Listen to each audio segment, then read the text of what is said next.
kulan wacan daawadayaal halkani waa warbaahinta idaacadda codka dowladda hoose ee maamulka gobolka Banaadir ku soo dhawaada qodobada wararka waxaana ugu waaweyn ra'iisul wasaaraha Soomaaliya oo maanta si weyn lagu soo dhaweeyay magaalada Xudur ee gobolka Bakool mas'uuliyiin ka tirsan maamulka gobolka Banaadir oo degmada Xamar Jajab uga qayb galay bandhig dhaqameed lagu qabtay xarunta degmadaasi xildhibaan Cabdiraxmaan Odowa oo ka mid ah musharaxiinta Galmudug oo sheegay haddii loo doorto madaxweynaha Galmudug in deegaanada Galmudug aan laga khilaafi doonin dowladda federaalka ee Soomaaliya howlgal ammaanka lagu xaqiijinayo oo xalay laga sameeyay degmada Howlwadaag ee gobolkan Banaadir iyo Xasan Cali Kheyre ra'iisul wasaaraha Soomaaliya oo booqday ciidan ka tirsan booliska Soomaaliya oo tababar uga socdo magaalada Baydhabo kuwaas waxay ahaayeen daawadayaal qodobadii warkeena ugu waaweynaa u diyaar garooba asagoo faahfaahsan ra'iisul wasaaraha xukuumadda federaalka ee Soomaaliya Xasan Cali Kheyre iyo wafdi hogaaminayo oo ka mid yahay madaxweynaha maamulka Koonfur Galbeed Cabdicasiis Xasan Maxamed Laftagreen ayaa maanta si weyn loogu soo dhaweeyay magaalada Xudur ee gobolka Bakool boqolaal shacab ah ayaa waxa ay ku soo dhaweeyeen ra'iisul wasaaraha Soomaaliya garoonka diyaaradaha ee magaalada Xudur waxaana sidoo kale socod ku tagay xaafadaha ay ka kooban tahay magaalada Xudur ra'iisul wasaaraha Soomaaliya Xasan Cali Kheyre oo la hadlay boqolaal dadweyne oo soo dhaweeyay ayaa uga mahadceliyay soo dhaweynta diiran ee u sameeyeen ra'iisul wasaaraha Jamhuuriyadda Federaalka ee Soomaaliya waxaa la filayaa inta uu ku sugan yahay magaalada Xudur ee caasimadda gobolka Bakool ra'iisul wasaare Xasan Cali Kheyre inuu la kulmo qaybaha kala duwan ee bulshada isla markaana uu kala hadlo arrimo ay ka mid yihiin sidii degmadaasi godoonka al-shabaab ay galiyeen looga qaadi lahaa iyo sidoo kale waxaa la filayaa inuu la kulmo ciidamada qalabka sida ee Soomaaliya mas'uuliyiin ka tirsan maamulka gobolka Banaadir ayaa degmada Xamar Jajab ee gobolkan Banaadir waxa ay uga qayb galeen bandhig dhaqameed lagu qabtay xarunta degmada Xamar Jajab mas'uuliyiinta ayaa waxaa ka mid ahaa gudoomiye ku-xigeenka maamulka iyo maaliyadda maamulka gobolka Banaadir Ibraahim Cumar Mahad Allah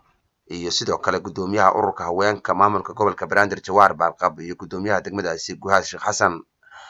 waxaa halkaas lagu soo bandhigay ciyaar dhaqameed ay soo bandhigeen ururada iyo sidoo kale bulshada qaybadeeda kala duwan ee ka howlgala ama ka shaqeeya degmada Xamar Jajab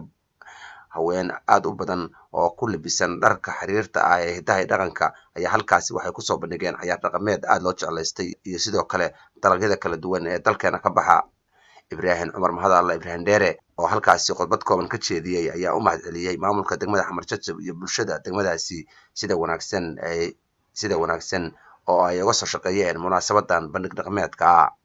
xildhibaan Cabdiraxmaan Odowa oo ka mid ah musharaxiinta maamul goboleedka Soomaaliyeed ee Galmudug oo ku sugan magaalada Dhuusamareeb ayaa waxa uu sheegay in haddii loo doorto madaxweynaha Galmudug in uu bedeli doono dhaqanada ka jira deegaanada dowlad goboleedka Soomaaliyeed ee Galmudug xildhibaan Cabdiraxmaan Odowa oo ka mid ah xildhibaanada golaha shacabka haddana u tartamaya xilka madaxweynaha dowlad goboleedka Soomaaliyeed ee Galmudug ayaa sheegay in haddii la doorto uu bedeli doono arrinta ah in deegaanada Galmudug laga khilaafo dowladda federaalka ee Soomaaliya isla markaana dowladda federaalka looga dambeyn doono arrimaha kala duwan ee ka jira deegaanada Galmudug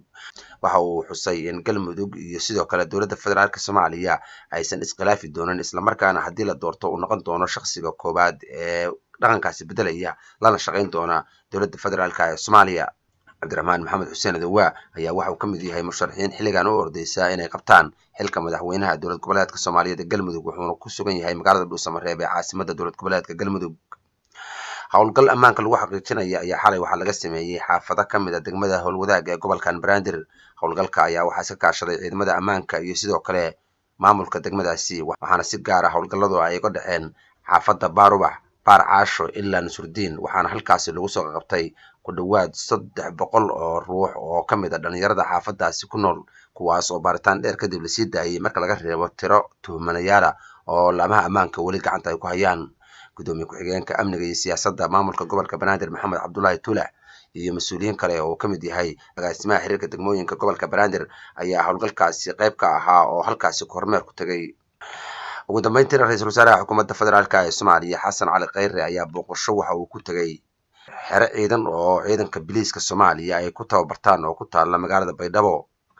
Xasan Cali Kheyre ra'iisul wasaaraha xukuumadda federaalka ee Soomaaliya ayaa bogaadin u jeediyay macallimiinta tababaraysa ciidanka qaranka Soomaaliya ee biliiska Soomaaliya waxaana sheegay in ciidamada qaranka ay yihiin geesiyaal dhabarka u xirtay sidii ay cadawgooda ay ula dagaalami lahaayeen wuxuu ku dhiirigeliyay ciidankan tababarku u socdo marka tababarka ay qaataan inay ka mid noqdaan difaacayaasha dalka Soomaaliya oo shabaab ay ka ciribtiraan guud ahaan dalkeena Soomaaliya